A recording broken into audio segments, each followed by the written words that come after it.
네, 반갑습니다. 브리가부지입니다. 그동안에 잘 지내셨죠? 이번 영상은 물락 작가의 수프라입니다. 이전에 발매가 되었던 FJ 크루저도 많은 분들이 관심을 많이 보이셨는데요. 물락 작가가 새로운 제품을 이렇게 출시를 해줬어요.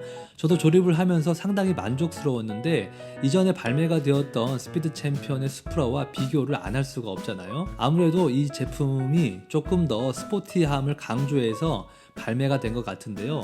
박스를 보면 부품수는 367피스라고 나와 있고요. 물락 작가의 박스 디자인이 거의 비슷한 것 같아요. 가격은 17,800원으로 구매를 했고요. 링크는 댓글로 달아 놓겠습니다. 박스 안에는 컨테이너 박스와 비닐 패키징된 브릭이 있고요. 컨테이너 박스는 상당히 두꺼워요. 컨테이너의 스프라이 디자인도 잘 표현이 되었죠. 브릭은 3번까지 있는데요. 이전 FJ 크루저는 번호 카테고리가 없었는데 이런 변화는 아주 마음에 듭니다. 바퀴와 관련된 브릭도 따로 동봉이 되어 있고요. 베이스 패널도 들어있어요. 타이어는 상당히 말랑말랑하고요. 아주 얇습니다. 휠은 크롬 코팅이 되어 있고요. 퀄리티도 좋아요. 이렇게 넣어서 차량에 부착을 하는데요. 우선 넘어가겠습니다. 휠 커버는 블랙 무광으로 처리를 했고요. 5 스포크로 표현을 해주었어요. 캘리퍼는 4가지 색이 따로 있어서 기호에 맞게 선택을 하면 될 것 같습니다. 휀더는 오버 휀더를 사용했는데요. 카다사의 아바스와 비슷한 느낌이죠. 스티커는 컨테이너에 들어갈 명패 스티커고요. 제품의 카드 아트라고 할까요? 함께 이렇게 포함이 되어 있고요. 설명서를 보면 스프라의 역사를 보여주고 있고 뒷장에는 실차량의 모델들도 있습니다. 다음 장에는 QR코드가 있는데요. 국내에서는 안 되는 것 같아요. 뒷장에는 브릭의 개수가 나열되어 있어요. 자, 이제 컨테이너부터 조립을 시작해 보겠습니다.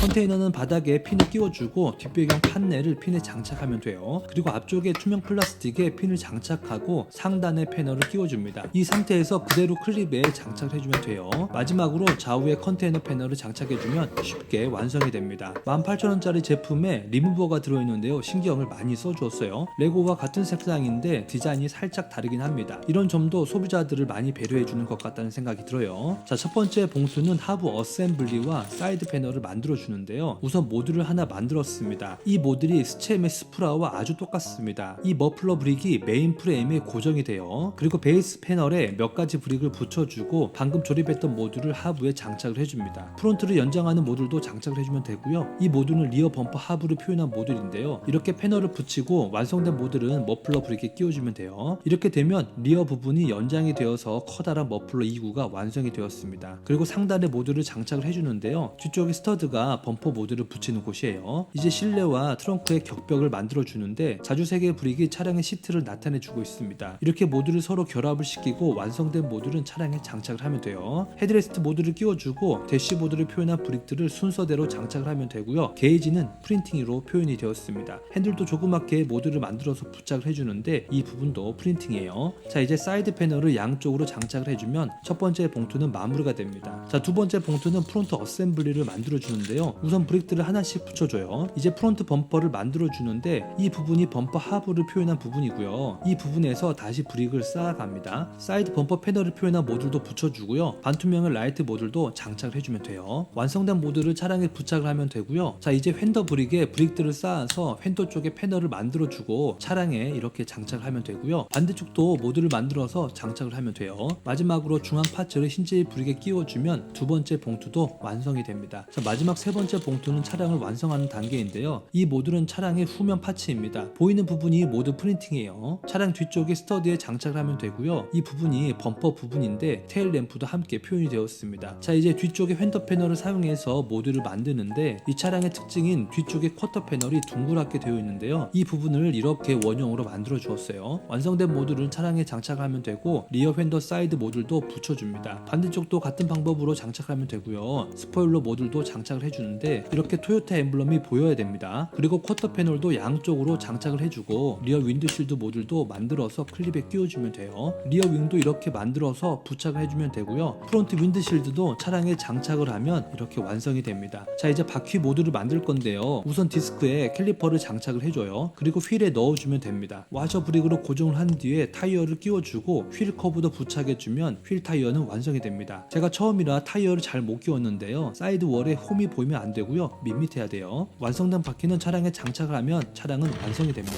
레고사의 스프라와 함께 두었을 때 중국 브릭이라고 해서 전혀 뒤처지지 않는 것 같고요. 레고사보다 조금 더 특징을 강조하는 것 같습니다. 오히려 옆모습은 중국 브릭이 스포츠성을 잘 표현해 준 것 같습니다. 했습니다. 자, 이제 물락 차량의 특징과 두 제품을 함께 비교해 볼 건데요. 편의를 위해서 물락 제품은 흰색으로 표현하고 스챔은 노란색으로 말씀을 해드리겠습니다. 흰색 수프라의 가장 큰 특징은 바로 휠이죠. 제품의 상세 페이지에서도 휠을 이렇게 커다랗게 표현할 정도로 이 부분에 신경을 많이 썼습니다. 개인적으로 브릭 자동차의 틈새 시장을 잘 파악한 것 같은데요. 1:32 스케일의 차량은 정말 비슷하잖아요. 표현할 수 있는 한계가 한정적인데 이렇게 휠의 디테일을 완벽하게 구현했다는 생각이 듭니다. 그리고 소비자가 커스터마이징 할 수 있도록 캘리퍼도 넣어주었는데요. 휠 커버 타입은 한 종류밖에 없어요. 스챔의 휠 커버와 공유가 안 되더라고요. 두 번째로는 스포츠성을 좀 더 강조를 했습니다. 차량의 오브 휀더를 사용해서 양쪽으로 반 스터드 정도 넓혔는데요. 중앙의 스터드를 보면 스챔의 설계와 비슷하게 만들어 놨죠. 큰 휀더 덕분에 차량이 더 스포티하게 보이고요. 라이트도 브릭들을 사용해서 입체감 있게 나타내 주었습니다. 그리고 리어 윙은 착탈이 가능하도록 만들어서 소비자의 니즈에 맞게 선택을 할 수 있도록 만들어 주었어요. 세 번째는 프린팅 브릭을 강조했는데요. 이 차량은 스티커가 하나도 차량에 사용되지 않았어요. 본넷도 차량의 비율보다 로고가 과도하게 크게 표현이 되었고요. 뒷면에도 모두 프린팅으로 되어 있어서 조립할 때는 번거로움은 없었습니다. 자, 마지막 네 번째 특징은 컨테이너 케이스인데요. 스챔은 따로 케이스를 사야 되기 때문에 저 같은 경우에는 이렇게 케이스에 다 넣어서 보관을 하는데요. 추가 비용도 만만치 않았거든요. 하지만 물락 제품은 케이스도 동봉이 되기 때문에 이렇게 보관을 할 수 있어서 디자인적으로도 상당히 마음에 들더라고요. 자, 이제 물락 제품이 창작보다는 카피본에 가깝다는 이야기를 말씀드리고 싶은데요. 스챔을 거의 완벽하게 카피한 제품입니다. 본넷을 보면 브릭의 레이아웃이 비슷하죠. 오히려 본넷은 스챔의 브릭이 더 정교하게 보입니다. 사이드도 보면 스챔과 완전히 비슷하게 만들어 놓았는데요. 여기에서 제가 바퀴만 교체를 해볼게요.